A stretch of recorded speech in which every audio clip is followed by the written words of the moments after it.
Alright, I'm just gonna ban everyone. Seriously, because what we got here is a bunch of shitheads on the chat who are basically being dickheads to me, because I'm trying to talk about something on the podcast that's meaningful to me, and they're being shitheads about it. So I'm just gonna ban every one of you that's being a dick right now. Okay? Banned, banned, banned, banned, banned. Gone. Forever.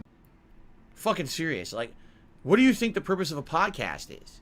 Really? Can I ask you this question? What do you think the purpose of this is? So I can talk about these kind of topics that are meaningful to me.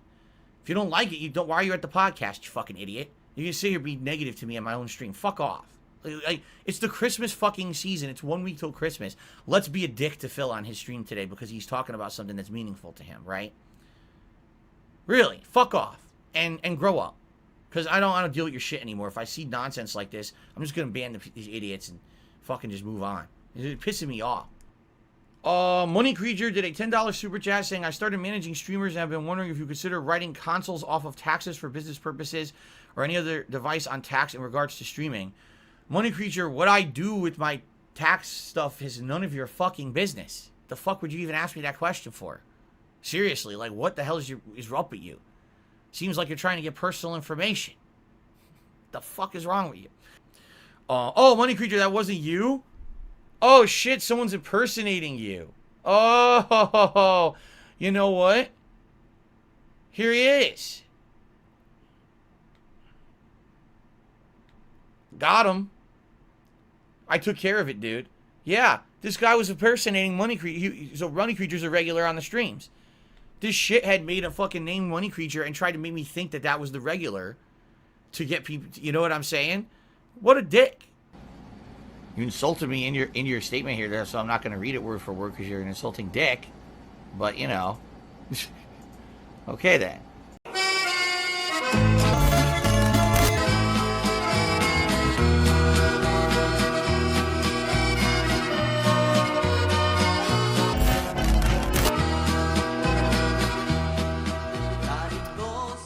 A few quick things before we get to the schedule, and then we get to the two big topics I want to talk about this morning. First of all, last night, someone on the stream made a comment and said, Phil, whatever happened to your Let's Get Lit hat? Didn't you used to have a hat, you know, a few years ago that you used to wear during Christmas time, in particular during the Christmas Marathon event? Prepare your butts. Seriously. Ladies and gentlemen, prepare your butts for this. You may want, if you have sunglasses, you may want to put them on. If you have, like, a thing that can darken your screen if you're watching the video portion of this podcast, prepare yourselves for this, okay? You think I'm building this up and I'm over-exaggerating. Wait till you see this. Are you ready for this? Okay. All right, prepare yourself. Ready? 3, 2, 1. Oh my God. Oh my God. Oh.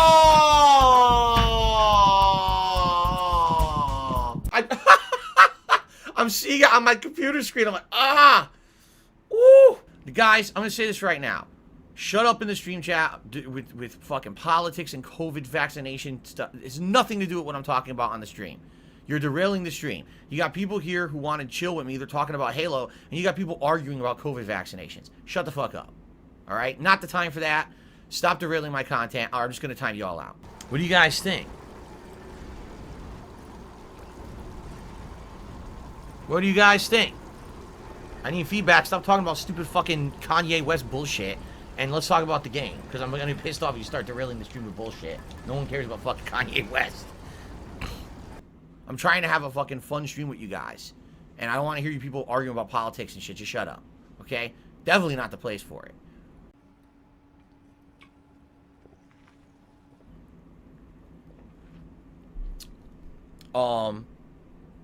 The second, by the way, someone's arguing with me, so now you can get timed out. And if you say anything again, you're out of here. You fucking idiot. I mean, seriously.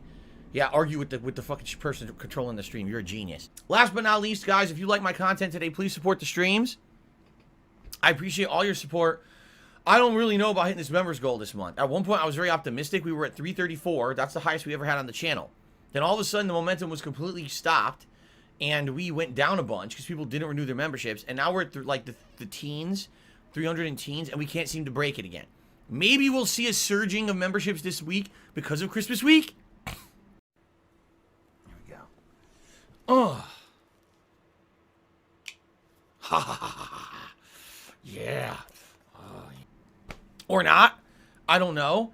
Obviously, I would love to do the retrospective marathon event with all of you in January if we hit the goal, but I'm not budging on the goal. The goal is the goal. We're trying to create natural growth here on DSP Gaming. And I've already explained to you the many benefits of being a member, and over 300 people agree the benefits are good. So, obviously, there's a reason to become a member. If I can't convince you, then I'm sorry. I don't know what else to do at this point. Might have to go back to the drawing board. If I failed, I guess I failed this month to provide good incentive for you to become a member, which sucks. I felt like I gave you quality reasons to become a member, but if I didn't, I apologize. And I guess I'll just have to go back to the drawing board in January. But please consider becoming a channel member. It would be great if we could have a rallying for the last 1.5 to 2 weeks of this month and see if we can hit this by the end of December. But at this point, it's kind of hard to be positive about it. It's a big uphill climb. Let's put it that way. Okay? Okay. Last but not least, if you contribute today, I'll give you a shout out. As you guys know, everything helps the channel, whether it's a membership, a super chat, a super sticker, or a tip. But because tips help the channel a little more, being that less than a cut is taken out of a tip that I get more of a tip than any other contribution, and I get tips right away to help me pay bills. Quick reminder, because a lot of people seem to be joining the stream, you know, in the last game. Please, if you want to help me out the most tonight, please tip me. I really need the help with tips right now. Things are not good with me financially. They're really fucking bad for the next 10 days till I get paid by Twitch. And any tips that you guys contribute in the next 10 days are going straight to fucking bills so that I don't go crazy overdrafting my account or getting bills unpaid, which would not be good. So please, please, please. So ladies and gentlemen, I get asked this question all the time. Phil, what is it that inspired you to be a content creator? Because you've been doing this for a very long time. 13 years you've been a content creator on the internet, starting on YouTube way back when. 10 years. All right. 10 years of me being a content creator for the internet. You're one of the most prolific content creators on the internet, and you've been through hell and back, yet you're still here, right? Well, just curious, what kind of inspired you to be a content creator to begin with? Did you have any content creators you watched and or, you know, followed or were interested in back in the day? And I always answer the same thing. I say, yeah, there were 2 content creators back in the day, and we're talking like the years 2006 through like 2008, essentially, that I was heavily inspired by and or influenced by, okay? The Angry Video Game Nerd and the Nostalgia Critic. At that time, those guys were becoming very popular on the internet with little to no budget and production value. They had no money behind the crap that they were putting out. It was very guerrilla style. A camera pointed at them, talking to a camera, bad lighting, little skits interjected into the stuff they were doing, very primitive special effects. But these guys proved back then, and I'm not talking about their current day product, back then, they showed that you can be someone who has no backing, no investment, right? No money, nothing. Just talent. You're funny, and you're a hard worker, and you can actually put out entertaining content that will be successful on the internet. When I actually saw these 2 guys making content, it inspired me because people had always told me that I was a funny guy. You gotta be kidding me! You gotta be kidding me! There's actually another group that inspired me back in the day that I almost never talk about because they don't exist anymore. And this is a group that I actually have a little bit of history with over the years. I had a bigger association with them in my early days as a content creator, and then over the years basically did my own thing. I am talking about Screwattack, or Screwattack.com, okay, which doesn't exist anymore. You can't find them. They were sold off, assimilated into other corporate entities over the years. But back in the day before I was a content creator, Screwattack was an independent gaming group of people who were passionate about video games and made daily videos about them. Before the era of live streaming, these guys were putting out content regularly that was very entertaining. It was daily news shows like Hard News, where they covered gaming news every day, okay? Skits and comedy bits that they put out that were all gaming related. Full-length, in-depth game reviews, okay? They were one of the earlier groups that did that kind of stuff. My association with Screwattack is interesting because I actually was a fan of theirs before I ever made a piece of content for the internet. I went to MagFest 2007, and I've talked about this over the years, even though I rarely talk about it now. When people say, Phil, did you ever go on a trip that was like gaming related, but it was just for like relaxation, not a trip where you were a content creator or an internet celebrity and shit like that, but maybe you just went somewhere and had a good time? And the answer is yeah. You want to know the one trip I ever went on where I didn't make a piece of content at all, but I had a great time, was MagFest 2007, okay? That was a gaming convention in the early days of MagFest. Now MagFest still exists and grew in prominence over the years, and actually since then, now it shrunk again. Apparently it fell out of prominence at some point. I don't know why, but basically back then it was the grassroots kind of a deal, much like I had always been part of the grassroots Street Fighter community. Well, they were kind of a grassroots kind of a deal when it came to gaming conventions. So I remember going to this Screwattack gaming convention, MagFest gaming convention in 2007, and there was an arcade where you could play classic arcade games. I played Hyper Fighting there in person against a bunch of people. There was a console tournament, and I played in Street Fighter 3 Third Strike console tournament.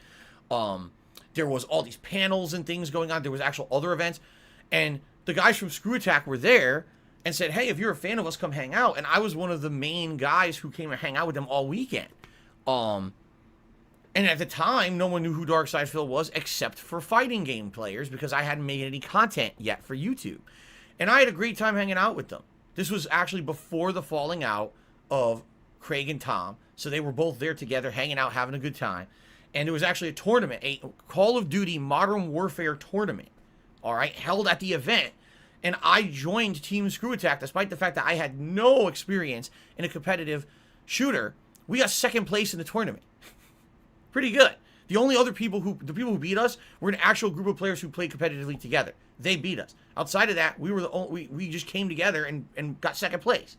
Okay. Basically what happened was when I started doing my own content on the internet, I fell off from following all the stuff that I used to follow for a couple of reasons. First of all, I felt like if I kept watching the Angry Video Game Nerd or the Nostalgia Critic or Screwattack, that I would, sadly, I hate to say this, I would be influenced by them. And the last thing I wanted to do was, whether consciously or subconsciously, start biting ideas, start biting mannerisms and things from other content creators at the time.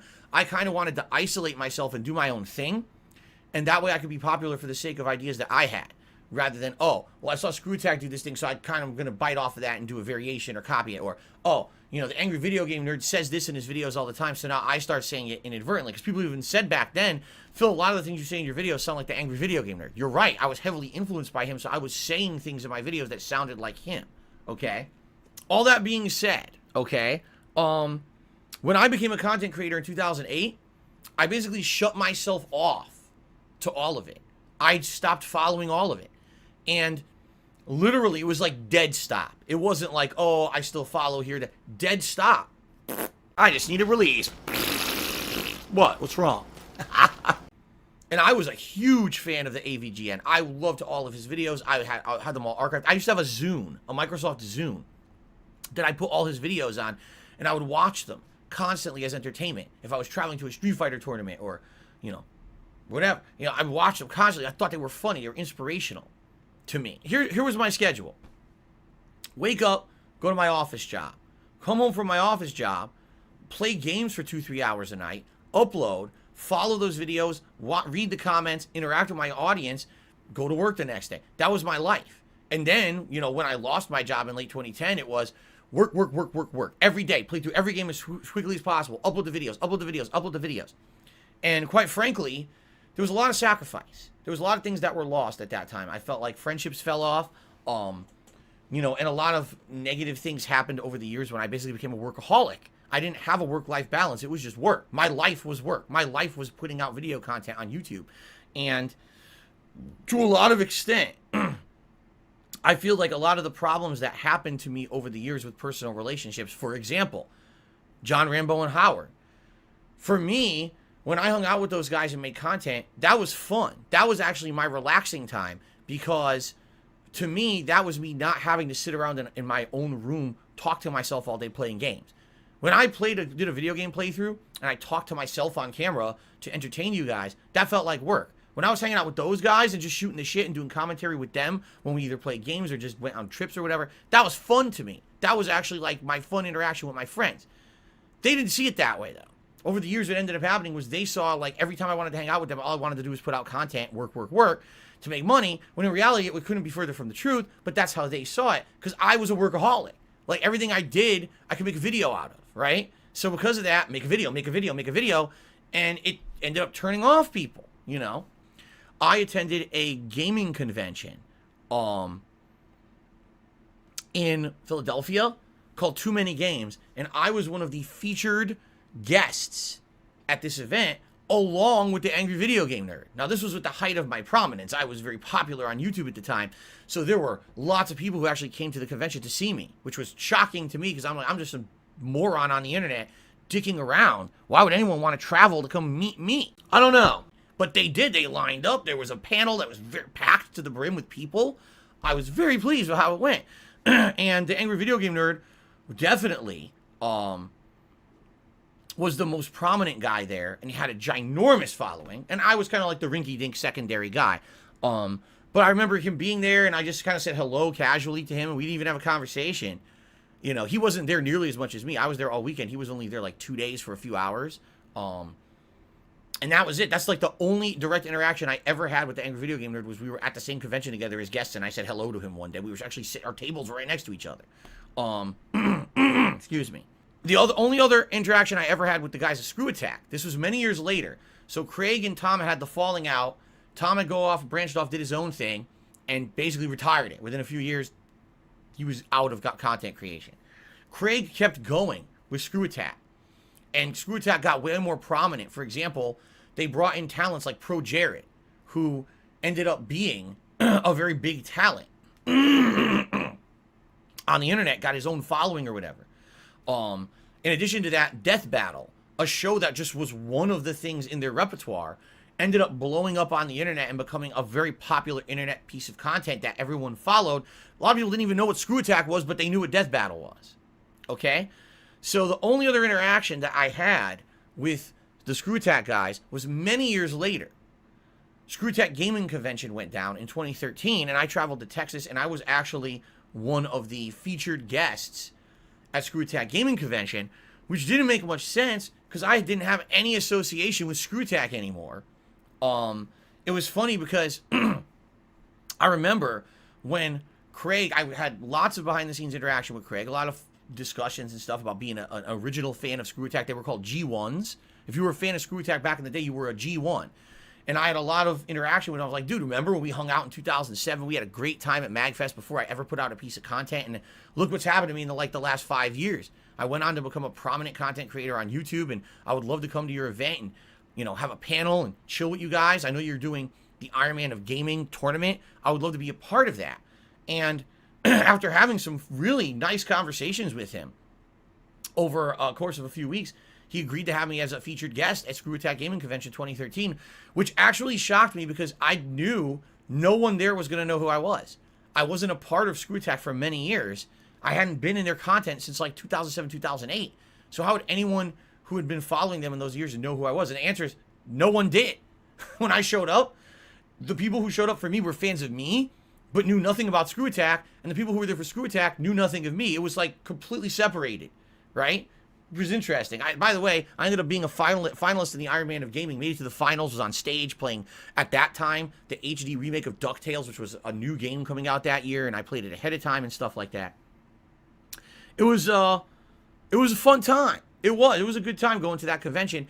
And Craig, the only interactions I've ever had with Craig, he went by Stuttering Craig on the internet, by the way. That's his like internet moniker, Stuttering Craig, even though he doesn't stutter. I think that's the running joke.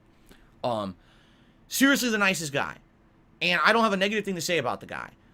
When I met him in 2007, he was the nicest possible guy. He actually got me interested in part of the content that they put out for Screwattack. He didn't have to do that. And he was like, oh, I'll get you in on videos. I'll let you be part of the panel judging a rock band concert. I'll let you join our team for Modern Warfare. I was like, this is awesome. This guy's cool, man. He's a really nice guy. And then years later, with literally no involvement with this guy, just reminiscing with him about, you know, being an old school G1, okay? He lets me into his gaming convention as a featured guest. Tell me that's not one of the nicest guys you ever met, right? And by the way, he was nothing but nice the entire time. He set me up with a vendor table. He set me up with all kinds of stuff going on. He was just the nicest dude. Seriously. So I don't know about anyone else who says stuff, because the thing is, over the years you hear, oh, I heard this story, that story. I don't know nothing about that. All I know is he's the nicest guy that I ever, like, I had interaction with on the internet. Like one of the most honest, upfront, transparent, nice guys to me. Okay? He actually, back in September, he put out a big video and he basically is like, I'm moving on. I can't do this anymore. I love making video game content, but it's been 15 years and I tried my hardest, and it's time for me to move on to bigger and better things for the sake of myself and my family. He basically quit the games industry, and now he has a job completely unrelated to video games. Like, he just flat out left after 15 years being an originator, one of the guys who literally inspired me back in the day to make content by literally just being nice to me. Like, just being nice to me in 2007 at MagFest inspired me to later on make content, you see? And I actually am really sad about that, because this guy, I feel, worked his ass off for a very long time, and what happened is the industry changed, right? Look at me. Look how different I am today than how I was back in the day. The kind of content I used to put out, the kind of content I do now. I'm still enjoying games on a daily basis, but man, is what I do now different than what I used to do.